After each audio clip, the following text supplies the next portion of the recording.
to serve when others stay still, to care when it's easier to turn away, to believe again even after the fall. Standing tall is not about being perfect. It's about being planted in grace, in truth, in Christ. Your strength is not your own. It comes from the one who fights for you. The battle is not yours. It belongs to the Lord. You don't fight people. You fight lies, fear, shame, and doubt. And you don't fight alone.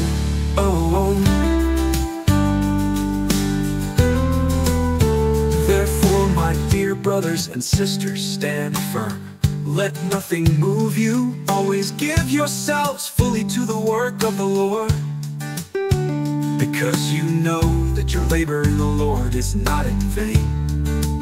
So when shame whispers, stand tall. When fear surrounds, stand tall. When strength runs out, stand tall. Not in pride, not in striving, but in truth and grace in Christ. You were made to stand.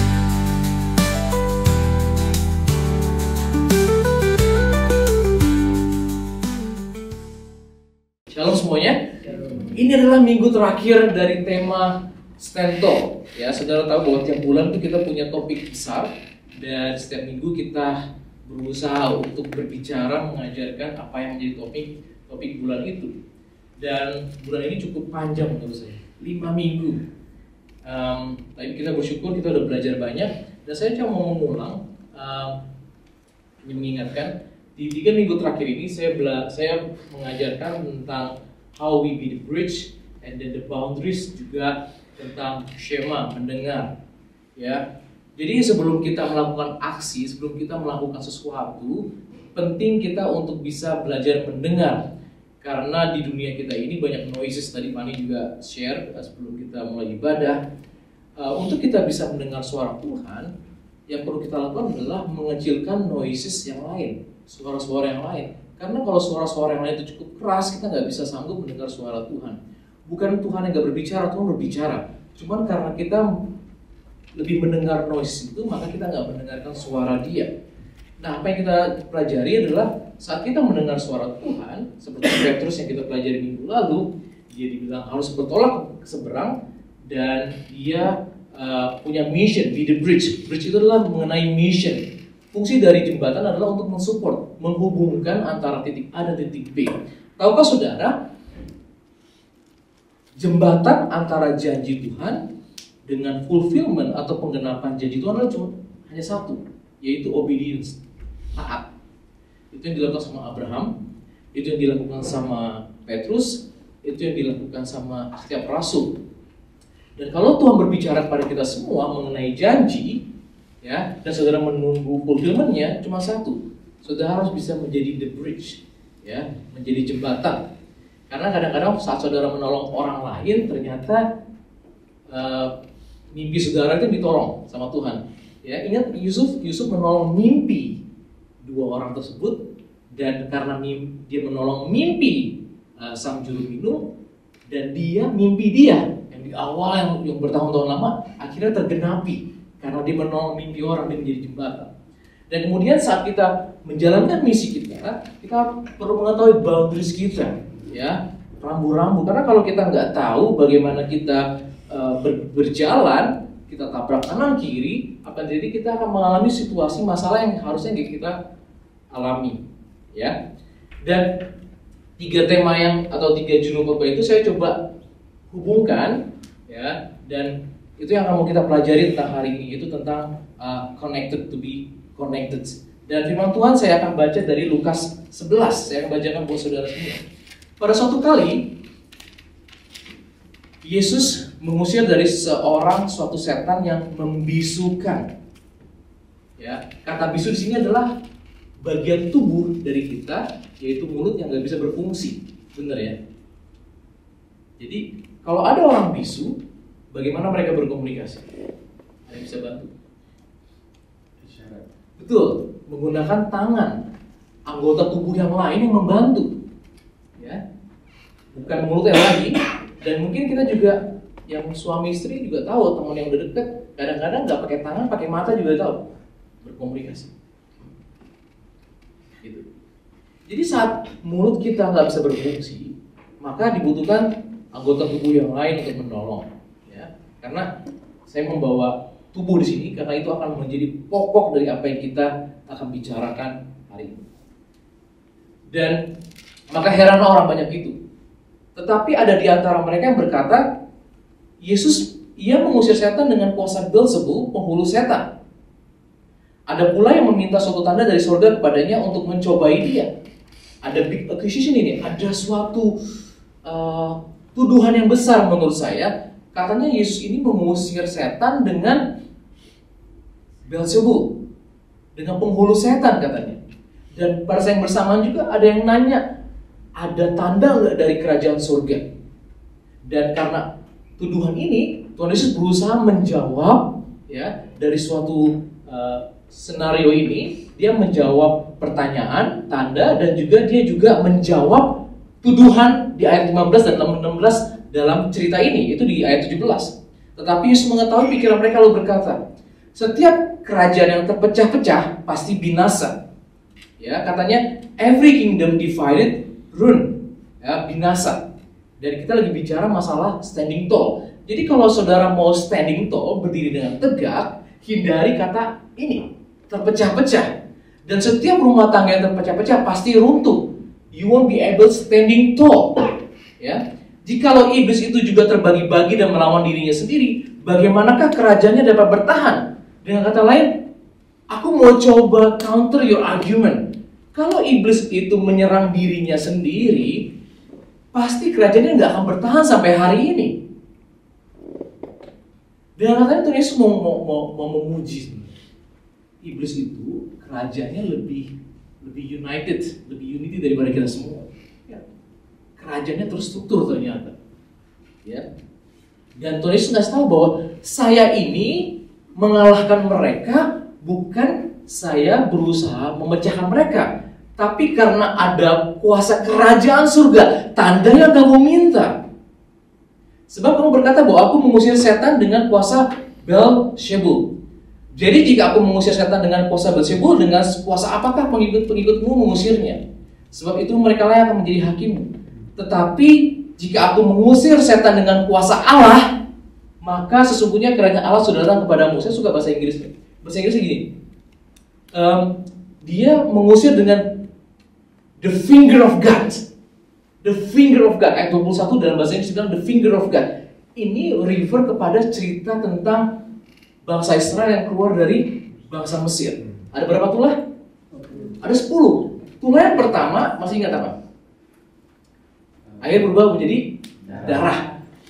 Orang Mesir punya ahli-ahli juga yang bisa menduplikasinya, ya. Dan tulah yang kedua, ada yang ingat? Katak, ya. Dan mereka juga bisa melakukannya juga. Nah, tulah yang ketiga, apa yang ingat enggak? Nyamuk. Dibilang, coba kamu pukul ke debu supaya debu itu menjadi nyamuk. Dan orang-orang Mesir bilang gini, akhirnya ahli-ahli itu bilang, we give up. This is the finger of God. Dengan katakan ada kuasa lain yang lebih besar yang bisa mengalahkan kita ternyata. Ini kerajaan, ini tanda dari surga. Nah, Tuhan Yesus mau lihat sebenarnya, ya, dibilang, kalau aku mengusir kamu dengan finger of God, cuman memang terjemahan bahasa Indonesia dengan kuasa Allah, maka sesungguhnya kerajaan Allah sudah datang kepadamu. Jadi pertanyaan itu dijawab. Apabila seorang yang kuat dan yang lengkap bersenjata dan menjaga rumah sendiri, maka amanlah segala miliknya. Dan kata lain, ini orang bisu tadi, dia itu diposes. Tahu bahasa Inggrisnya adalah orang kerasukan itu poses, dimiliki sama iblis karena dia kuat. Belum ada yang berhasil mengusir dia. Ya, tetapi jika seorang yang lebih kuat daripadanya, yaitu kerajaan Allah, menyerang dan mengalahkannya, maka orang itu akan merampas perlengkapan senjata yang diandalkan dan akan membagi-bagikan rampasannya. Oke? Nah, saudara dan saya sudah dibebaskan daripada Tuhan. Amin. Saudara percaya sama Tuhan, kita ini sebenarnya sudah bebas dari roh jahat. Jadi dengan kata lain, benteng kita sebenarnya kuat. Kalau benteng kita kuat sama seperti iblis yang katanya bersatu, nah dia tahu bahwa ada kelemahan kita yang akan iblis gunakan untuk menjatuhkan kita. Karena tema kita adalah standing tall. Dan judul khotbah saya hari ini adalah connected. Ini adalah jawaban yang harus kita pegang sama-sama. Ya, mari kita berdoa. Tuhan, tolong kami untuk bisa mengerti apa yang Kau mau dalam sesi terakhir ini, Tuhan, tentang standing tall, supaya kami bisa berdiri dengan tegak dimanapun Tuhan tempatkan kami, dan kami bisa menjadi jawaban buat orang-orang lain. Dalam nama Tuhan Yesus kami berdoa, amin. Ya, rumah yang kokoh, ya, di perumpamaan 2 dasar terjadi karena apa? Karena rumah itu terhubung dengan fondasi yang kuat, benar ya? Tapi kalau dia nggak terhubung dengan fondasi yang kuat, dengan pasir yang bisa bergeser, apa yang terjadi? Rubuh. Amin, saudara. Tahu saudara, ada istilah social engineering sekarang ini. Ada yang tahu itu apa? Kalau saudara kerja di corporate, handphone saudara, laptop saudara berbeli, sebenarnya itu udah kuat untuk melawan antivirus. Ya, bukan melawan antivirus, memiliki antivirus dan bisa menahan semua serangan-serangan dari luar sebenarnya. Pada intinya begitu. Sekarang tuh udah canggih-canggih, firewall, VPN udah canggih. Nah, hacker di luar sana, ya, karena udah firewallnya udah kuat, dia harus cari cara gimana caranya saya bisa melumpuhkan sistem itu, mencuri informasi itu sehingga melumpuhkan sistem tersebut. Handphone saudara, data saudara yang penting, uang saudara diambil, dirampas. Caranya adalah dengan cara social engineering. Social engineering itu adalah hacker tersebut bukan menyerang sistem saudara, tapi yang diserang adalah saudara sendiri secara psikologi. Caranya gimana? Contohnya saudara terima text message gini, wah, kamu membeli barang nih, harganya $5.000. Kalau kamu mau berusaha cancelnya, klik ini. Pas saudara bingung, 5.000? Nggak mau 5.000. Fakturnya gue kepake. Begitu. Atau ada lagi teks lagi, saya suka terima. Kamu kedapatan lewat tol nggak bayar, gitu ya. Atau kamu dapat fine tiket nih. Kalau kamu nggak bayar, kamu akan dihukum. Klik link ini supaya kamu bisa bayar. Atau di Indonesia lebih sadis, ya. Keluarga saudara, social engineering itu biasanya udah plan sebelumnya. Saudara udah ditarget. Saudara punya anak atau enggak? Punya saudara atau enggak? Ya kalau dia ketahuan punya anak, dan dia akan coba telepon, ya. Cuma, wah, anak saudara ini kecelakaan. Dan dia butuh darah sekarang, butuh dioperasi emergency room. Dan dokter ini nggak akan melakukan operasi kalau nggak ditransfer uangnya. Pokoknya saudara secara psikologi dibuat panik. Ya, itu cara melumpuhkan. Ya, jadi bekerja dari inside, bukan dari luar lagi, tapi dari dalam perimeter. Inilah social engineering sekarang. Ya. Dan kita tahu bahwa, tahu istilah ini, divide and conquer. Dalam bahasa Indonesia adalah politik adu domba. Kita dijajah sama Belanda berapa tahun? 350 tahun. Tahu kenapa sebabnya selama itu kita dijajah? Karena Belanda itu pintar. Untuk bisa mengalahkan bangsa Indonesia, mereka harus membuat kita lemah terus. Caranya gimana? Diadu domba. Ponegoro mau melawan, diadu domba. Ya, kerajaan di Jawa berusaha bersatu, jangan sampai buat mereka lemah. Buat mereka lemah. Dengan cara politik adu domba. Adolf Hitler juga menggunakan strategi. Dia ngomong gini, our strategy is to destroy the enemy from within, to conquer him through himself. Ini yang menyebabkan Nazi bisa banyak mengalahkan bangsa-bangsa lain. Jadi, the ultimate objective of divide and conquer is gaining and maintaining power by breaking up groups into smaller and less powerful ones. Jadi, caranya adalah di-break, dibuat kecil-kecil supaya mereka jadi lemah. Dengan cara apa? Fitnah, bohong. Nah, bangsa Indonesia sampai hari ini, ya apalagi dalam musim pemilu, mudah banget. Dengan cara ras lah, agama lah, ya sekarang juga lagi rame. Maka kalau nggak hati-hati, gampang adu dombanya ini dan ini next. Ya, kalau di YouTube komennya next siapa yang mau dikejar, next siapa, gitu. Karena mudah sekali untuk membuat bangsa kita lemah dengan cara apa? Divide and conquer, lemahkan dengan cara memecah belah mereka. Itu siasatnya, karena Tuhan Yesus bilang kan, kalau suatu kerajaan terpecah belah pasti akan runtuh. Ya, jadi divide or politik adu domba itu sudah ada di Alkitab sebelumnya dan dipakai oleh orang-orang. Ya, dan apa akibat dari divide and conquer? Ya, divide and conquer itu adalah sebenarnya dalam kita, karena kita adalah kuat, saudara. Saudara tahu yang melindungi kita adalah Tuhan Yesus. Ya, the kingdom of God has come. Tapi saat kita di divide and conquer, kita dibuat pecah di dalam, yang dilakukan adalah believer against believer. Saudara lawan tetangga saudara nih, yang duduk di sebelah saudara, duduk di belakang saudara. Dia berusaha supaya melemahkan kita dengan cara believer against believer, supaya nggak ada kekuatan lagi untuk support mission. Ya, kalau jembatan apa yang kuat? Bautnya. Yang kuat tuh bautnya. Untuk bisa jembatan itu runtuh ya, bautnya diambil. Ya, makanya di Jakarta itu, saudara yang kereta cepat itu sengaja loh diatur di atas loh, supaya nggak ada yang ngambil bautnya loh. Karena kalau bautnya diambil, beneran ngambil baut tuh hobi mereka. Ya. Saya dulu soalnya pernah jualan besi, jadi apapun yang bisa besi dijual laku, beneran laku. Itu diambil. Ya. Kalau itu diambil pasti runtuh lah, roboh lah. Ya. Jadi kalau believer against believer divided, pasti kita akan roboh. Yang kedua adalah divide and conquer itu adalah untuk heart the mission. Tadi jembatan fungsinya untuk support, misinya untuk support. Ya, saudara punya mission sebenarnya daripada Tuhan untuk bisa memenangkan banyak orang, malah sibuk jadinya. Divide, yang artinya jadi apa? Heart the mission. Udah lain nggak mikirin mission lagi. Yang dipikir adalah dia, dan dia. Dan berikutnya adalah divide and conquer itu stop the growth. Kalau kita divided, separated, kita nggak akan bertumbuh. Apa bagian tubuh saudara yang kalau dipisahkan dari saudara nggak bertumbuh? Ada yang bisa jawab? Rambut saudara. Coba rambut saudara kalau misalnya segini panjangnya, 5 cm, saya copot nih, taruh, dia akan tumbuh nggak?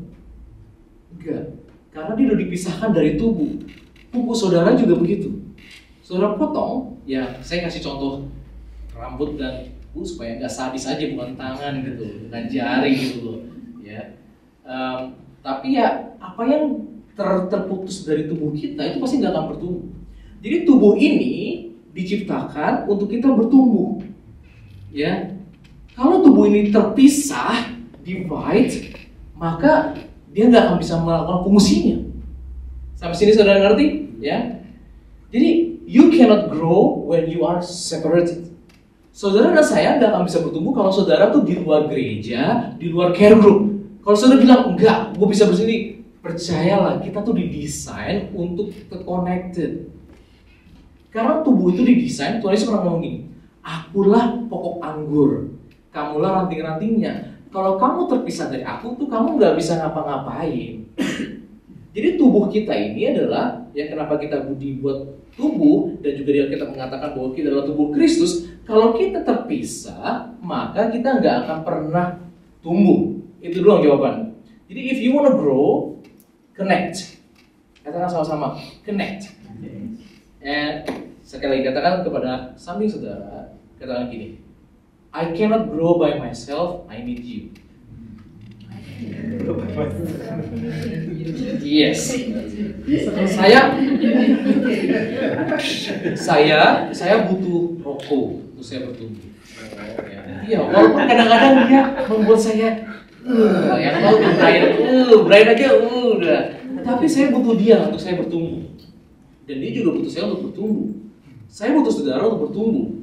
Saudara juga butuh saya untuk bertumbuh. Walaupun kadang-kadang saya nyebelin, saya tahu, ya. Dari senyum saudara saya tahu saya nyebelin, iya. Tapi saudara butuh saya. Dan saya juga butuh saudara. Ya, kita butuh satu sama lain. Amin. Dan yang berikutnya adalah yang tadi Tuhan Yesus ngomong, kalau kamu divided, separated, kamu fall. suatu kerajaan itu pasti akan jatuh, ya, kalau kita nggak terhubung. Semua yang ada di sekitar kita, apapun yang nggak seimbang pasti jatuh, bener ya? Ini kalau nggak terhubung dengan satu yang menopang pasti jatuh, karena nggak seimbang, ya. Dan saudara butuh keseimbangan. You need support each other. Nah, lawan dari kata divide and conquer ini adalah mau nggak mau kita harus connect and grow. Connect and grow. Tahukah saudara, waktu saudara sign up nih ikut Tuhan, I want to follow you Jesus, ya.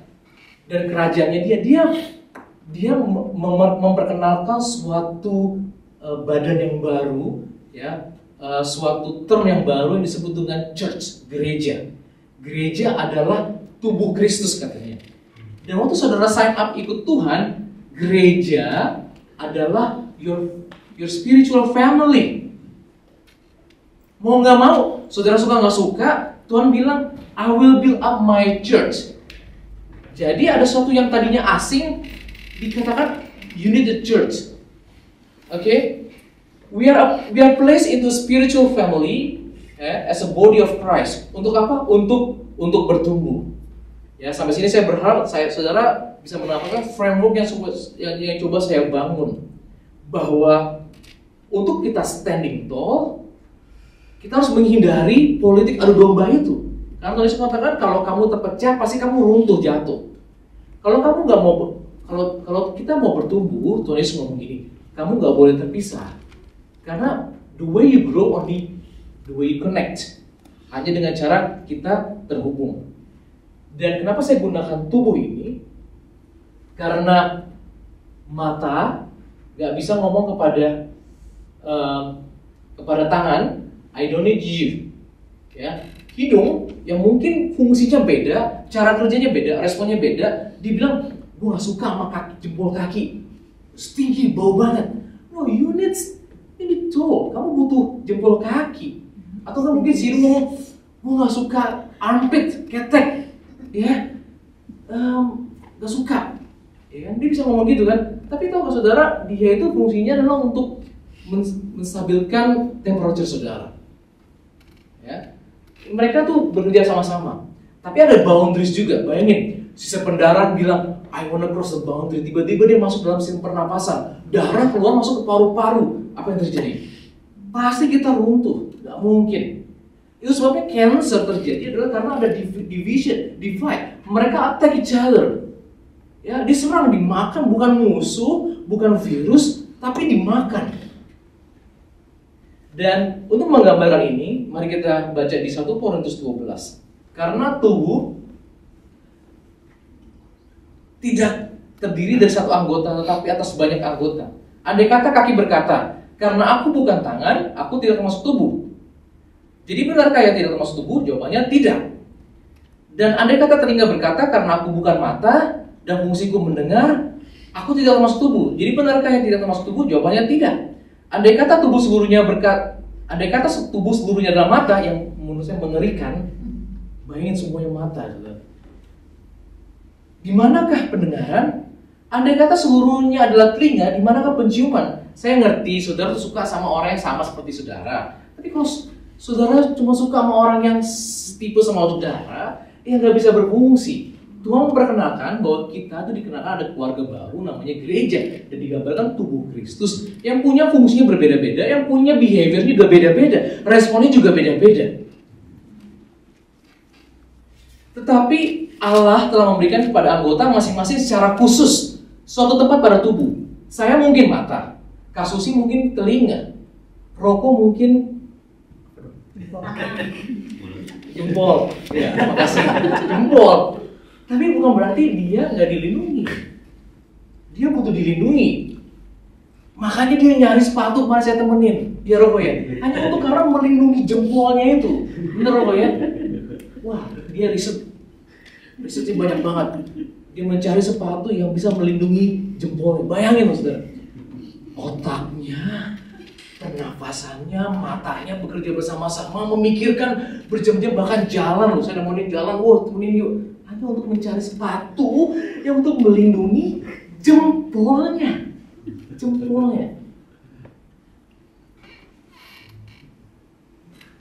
We play role. Nah, masalahnya saudara ditempatkan tuh bukan kehendak saudara, seperti yang dikehendaki Tuhan.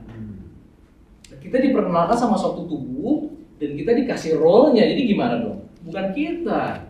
But we are given mission by God. Andai kata semuanya adalah satu anggota, di manakah tubuh? Memang ada banyak anggota tetapi hanya satu tubuh. Berikutnya, jadi mata tidak dapat berkata kepada tangan, aku tidak membutuhkan engkau.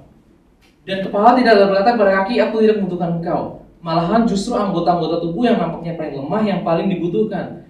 Dan kepada anggota-anggota tubuh yang menurut pemandangan kita kurang terhormat, kita berikan penghormatan khusus. Ya, kayak misalnya dalam gereja kita, ada yang WL, ya, ada yang main musik, ada yang sayang. Mungkin orang kadang-kadang ngomong, makasih ya untuk sharingnya. Kita play roles, tapi tahu saudara, justru yang harus dihormati, diberikan perhatian khusus, itu yang di belakang tuh, yang nyuci piring buat saudara, yang bantuin angkat-angkat, yang gak dilihat, justru yang harus mendapatkan perhatian khusus, gitu. Dan kita yang udah melayani di sini, udahlah, cukuplah. Ya kalau kita duit well pasti orang juga, ya thank you, udah. Tapi kita harus fokus pada yang justru yang gak elok. Kita berikan perhatian khusus. Karena hal itu tidak dibutuhkan oleh anggota-anggota kita yang elok.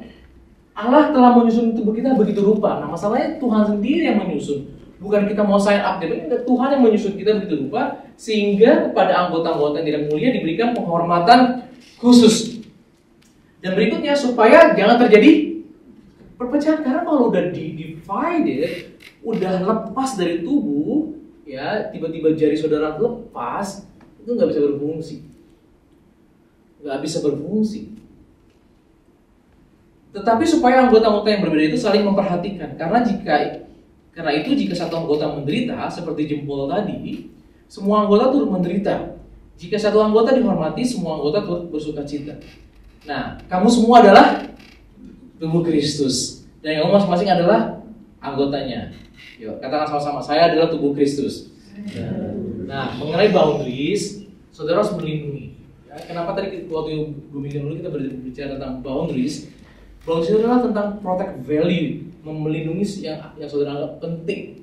Ya, kalau paru-paru saudara penting, makanya saudara pakai masker untuk melindungi dari COVID, nggak masuk, supaya ada pembatasan, gitu ya. Nah, Tuhan sudah memberikan kita suatu badan yang baru disebut dengan gereja atau dengan care group kita, ya. Dan kita harus berusaha melindunginya dari bad things, threat, lies, pressure. Karena caranya iblis untuk menghancurkan kita nggak ada yang lain. Karena dia tahu yang melindungi kita Tuhan Yesus, strong enough. You cannot defeat us, ya nggak bisa. Tapi seperti tadi nih, social engineering-nya itu dijalanin. Mendingan gue pakai satu orang nih, siapa yang bisa gue cari ya, yang lemah nih. Oleh karena itu makanya ular itu bisa masuk ke Taman Eden dan dilihat nih ada si Hawa nih yang bisa kita ajak nego. Akhirnya Hawa lah yang jatuh.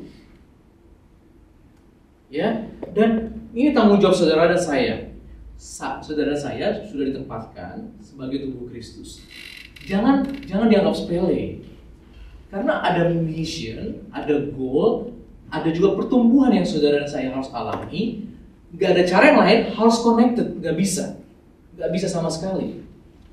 Karena kalau udah terputus dari tubuh ini, itu gak akan pernah berfungsi sama sekali. Ya, nah, saudara, mungkin dalam gereja kayak gini ya, dalam suatu kelompok kecil ini, gak semua orang sama kayak saudara. Cara berpikir saudara beda, gitu ya. Aku gak suka sama dia. It's normal. We may not like each other. It's normal. But we have to love each other. Karena Tuhan ngomong apa? Kasihlah samamu. Tuhan gak ngomong sukailah sama enggak. Dia tahu kok. Ya. Dia tahu kok hidung itu gak suka sama jempol kaki. Dia tahu. Tapi bukan berarti gak love. Ya, mungkin saudara nggak suka sama saya, it's okay, ya, it's fine. Tapi saya mau ngomong gini, mungkin saudara ngomong I don't like him or I don't like her. Well, give time. Jawaban saya. Maybe later you change your mind. Misalnya, no, I will never change my mind. Saya akan respon, never say never. Jangan. Beneran. Saya pernah saya waktu masih SMA kuliah, saya nggak suka sama orang. Ini annoying banget. Annoyingnya parah. Super parah deh. Pokoknya saya berusaha menghindar dari dia. Akhirnya, tau nggak? Setelah beberapa tahun, saya jadi teman dekat sama dia. Bener-bener the best friend. Jadi, never say never menurut saya. Never say never. Oke? Ayat berikutnya, Tuhan Yesus ngomong begini. Aku memberikan perintah baru kepadamu, yaitu apa? Supaya kamu saling mengasihi. Sama seperti aku telah mengasihi kamu, demikian pula kamu harus saling mengasihi. Dengan demikian semua orang akan tahu bahwa kamu adalah murid-muridku, yaitu jikalau kamu saling mengasihi.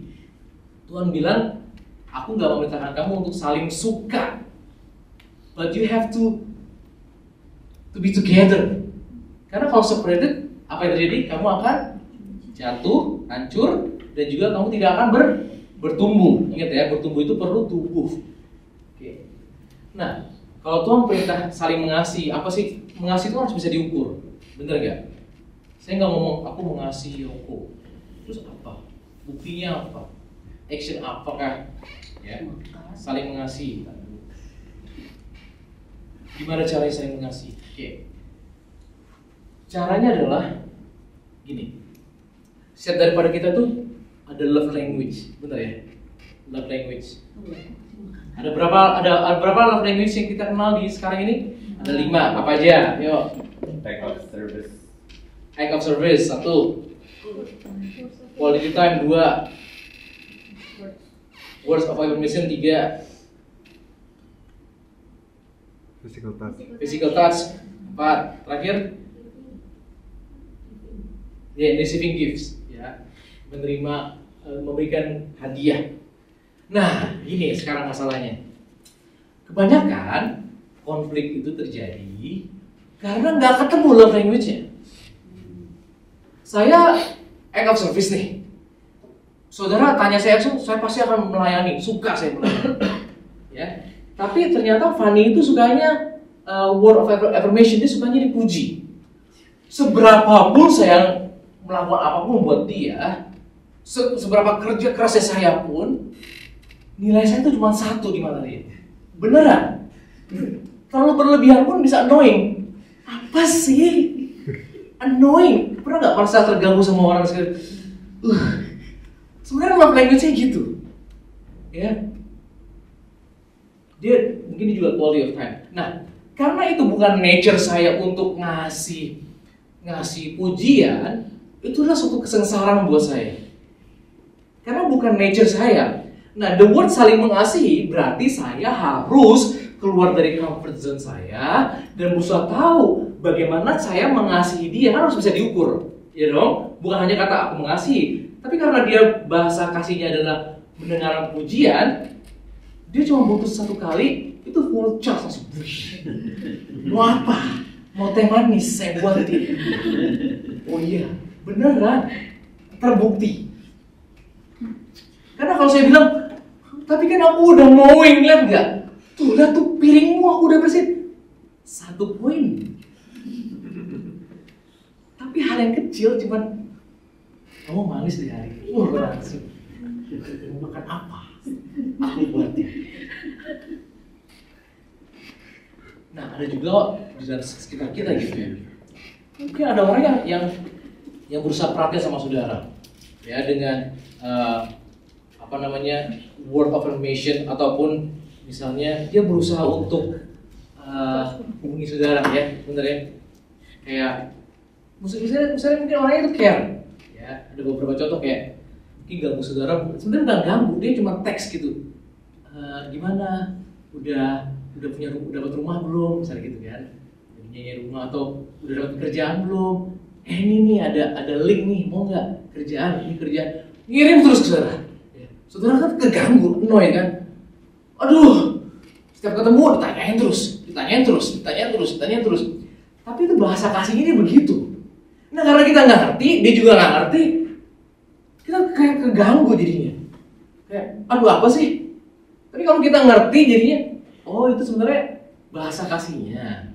Cuma karena dia nggak tahu, niatnya sih baik. Tapi karena kitanya nggak ngerti, jadinya malah jadi mengganggu kita. Nah, itulah kadang-kadang karena tidak ketemu, makanya terjadi konflik. Jadinya malah jadi division. Nah, firman Tuhan hari ini berbicara tentang connected. Dan saudara bisa bertumbuh kalau saudara cuma bisa terhubung. Satu, kalau saudara dan saya terpisah, seperti meja ini terpisah, maka dia akan jatuh. Oleh karena itu, tugas saudara dan saya punya mission untuk menjaga yang disebut dengan gereja. Itu saudara dan saya. Dan untuk care group itu memang saya akuin, oke lah, care group saya mungkin saudara isinya 5, nggak apa-apa. Satu yang nyebelin nggak apa-apa. Karena pada dasarnya orang mau ngumpul sama orang-orang yang sukain, emang chemistry harus ada. Tapi kalau misalnya ada 1-2 orang yang belum ngerti, it's okay. Ajarin mereka supaya ini loh yang baik. Ya, kalau semuanya yang baik-baik aja ya saudara satu frekuensi, nggak akan terjadi pertumbuhan. Kenapa? Karena kita itu butuh ditajamkan sesama, menajamkan sama, besi menajamkan besi. Ya, jadi yang tadinya saudara terganggu dengan keberadaannya dia, saudara pikirin, ya, omongan dia, saudara nggak bisa tidur. Aduh, pikirin 5 hari saudara, mikirin dia terus nggak bisa tidur. Nah, tapi karena akhirnya saudara bisa menerima, karena dia kan mau berusaha menajamkan saudara, ya, dan harus ada suatu progres. Yang tadi 5 hari harus jadi 3 hari. Berikutnya kalau hal yang sama terjadi jadi 3 hari. Berikutnya jadi 1 hari. Berikutnya cuma berapa jam? Habis setelah berapa jam, berapa menit? Setelah itu dia melakukan hal yang sama atau kata yang sama, saudara bisa nggak menggubrisnya, dan saudara bisa menerima dia apa adanya. Oh, karena dia memang begitu. Ya. Dan di situ akan terjadi tajam. Itu kan tajam, maksud tajam apa? Kalau misalnya kampak, ya, kampak itu nggak tajam, saudara motong pohon itu bisa 5 jam. Tapi kan karena tajam bisa jadi dipotong jadi 1 jam. Semakin tajam semakin pendek waktunya. Nah, itu yang mau kita latih. Saudara dan saya berharap pulang dari tempat ini, saudara punya pasangan, punya anak, saudara punya konflik, sebenarnya bukan karena saya tahu intensinya baik kok. Semua daripada kita punya intensi yang baik. Saya yakin. Waktu saya ngomong ke Justin, saya ngomong ke Pani, saya tahu intensinya baik. Cuman karena nggak ketemu love language-nya ini, dan kita merasa entitled, gue udah melakukan ini loh. Dia mikirnya enggak. 1. Susah juga kan? Kita merasa udah melakukan kerja. Oleh karena itu keluar dari comfort zone kita, cari tahu. Oh, dia quality time. Oleh karena itu saudara cuman, ya udah deh, ini aja book movie gitu ya, ke bioskop, nontonnya cuma 2 jam. Itu langsung dia fully charge loh. Fully charge, percayalah. Fully charge. Jadi saudara nggak perlu high maintenance, nggak perlu keluar duit banyak. Hanya hal yang kecil yang di sekeliling yang kita perlu selidikin sebenarnya. Dan untuk menghindari konflik di antara kita, karena kita semakin berkembang, ya, saya cuma mau kasih tanggung jawab sama saudara saya. Saya butuh saudara butuh saya. Saudara menajamkan saya menajamkan saudara. Konflik akan terjadi. Ya, intention itu ada baik sebenarnya. Cuman mungkin love language-nya berbeda. Ya, saya tahu. Kadang-kadang act of service saya berlebihan bisa annoy orang. Ya, kadang-kadang orang yang ngomong, ih kamu baik deh, kamu manis deh, apa dipuji, ada loh orang annoying lo. Karena itu bukan buat dia, enggak, lu apa sih, ih risih banget sih. Pernah ketemu orang gitu, ih apa sih risih. Emang itu bukan bahasa kasihnya dia. Jangan dipaksa, dia, saudara akan dijauhin. Nah ini sebenarnya saya ngasih clue buat yang jadi pasangan. Ya ketahuan deh. Karena Tuhan Yesus juga ngasih tahu kan, kalau kamu mau pecahin orang, mau divide musuh, atau mau mengalahkan musuh dari dalam. Makanya tadi ada social engineering, ya. Tapi kalau saudara pengen mendapatkan hati orang, simple, kenali language-nya apa, love language-nya apa, dan lakukan. Memang nggak nature kita pasti, mungkin pasti berbeda. Dan saya sama Fani totally berbeda, ya. Jadi saya bisa melihat di antara kita ini punya love language-nya beda-beda. Dan ada gesekan demi gesekan, saya lihat juga iya, it's okay untuk mempertajam saudara saya, dan saudara juga bisa mengenal bahasa kasih, dan saudara bisa bawa pulang ke tempat kerja saudara, ke sekolah saudara saat saudara belajar dengan grup, ya, atau di rumah saudara, orang tua saudara. Ya. Ada orang tua yang dulu yang gak suka dipeluk, emang gak suka risih. Pernah ketemu orang gitu? Jangan dipaksa. Memang dia bukan physical touch bahasa kasihnya, bukan. Iya. Bukan berarti dia jijik sama saudara, enggak. Emang dia begitu di wire-nya, emang dia begitu. Bukan. Jadi jangan benci dia.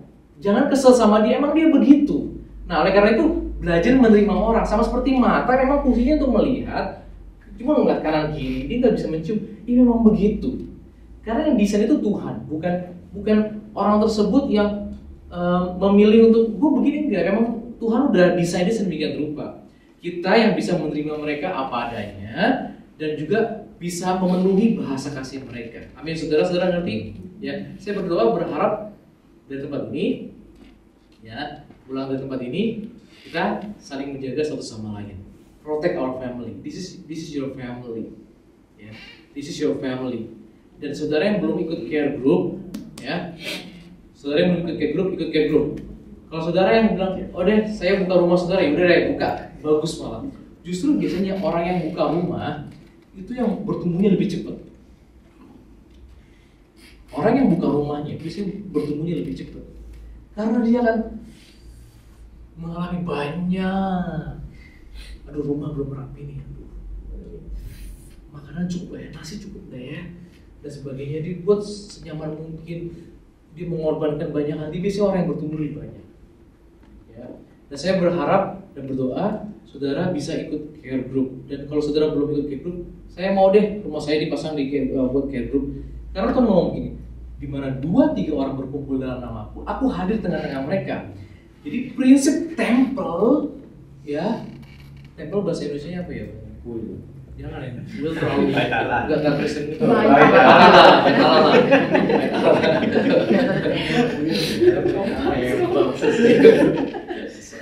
Iya, bait Allah kayaknya lebih cocok ya. Nah, kalau sudah sampai hari ini bait Allah tuh nggak ada. Memang didesain sama Tuhan sedemikian rupa.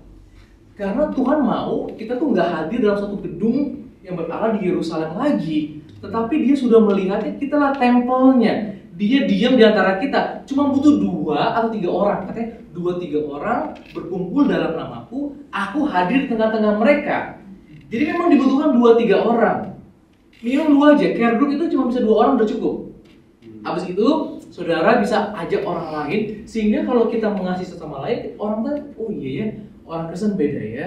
Oh dia bertumbuh ya, oh dia mengasihi sesama lain ya. Itu yang mau kita lakukan untuk bisa standing tall. Karena kalau misalnya kita nggak punya grup, Tuhan berkata apa? Kalau 2 orang berjalan bersama-sama baik. Karena kalau ada 1 orang jatuh, ada 1 lagi yang mengangkat. Untuk bertahan juga begitu. Kalau saudara lagi dihajar atau diserang sama orang, kalau sendiri itu susah digerombol. Tapi kalau ada 2 orang, ada yang jaga, watch your back, gitu ya. Jadi yang satu ngadep sana, yang satu ngadep sini. Kita perlu ini. Tapi saya mengakui juga, memang hati-hati juga dalam memilih orang ini. Karena ada juga 2 orang berjalan sama-sama, iya, dia bukan watch your back, tapi step your back. Ya, itu yang harus dihindari memang. Oke. Oleh karena itu, di tempat inilah saudara bisa memulai. Ya, mulai dari 2 orang. Tapi saran saya jangan sendiri. Tuhan Yesus tuh nggak mau di Lone Ranger, nggak ada. Lone Ranger itu cuma ada di movie. Di mana Lone Ranger, kan pernah nonton Lone Ranger? Lone Ranger itu adalah suatu hero yang dia kalau jalan sendiri dia pasti yang dieluk-elukan. Enggak. Dalam dunia kita, dalam Kristen ini, Tuhan Yesus mengajarkan kita butuh tubuh, butuh sama-sama yang bisa watch your back. Kalau saudara lagi sakit, saudara tahu, oh ini lagi sakit. Saudara lagi jatuh, saudara bangun supaya saudara nggak jatuh tergeletak. Kalau saudara kedinginan, 2 orang katanya bisa membuat hangat, ya. Dan ini doa dan harapan saya, dan saya juga butuh saudara butuh saya.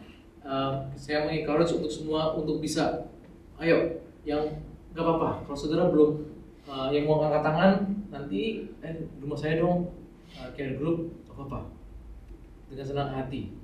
Ya, Kak Yusi udah buka rumahnya tuh untuk youth katanya, untuk si Brian. Makasih loh. Dan Brian lagi diperebutkan di rumah saya habis itu. Ya. Habis itu siapa lagi yang mau host semuanya ya. Dan yang belum ikut ke grup, ayo.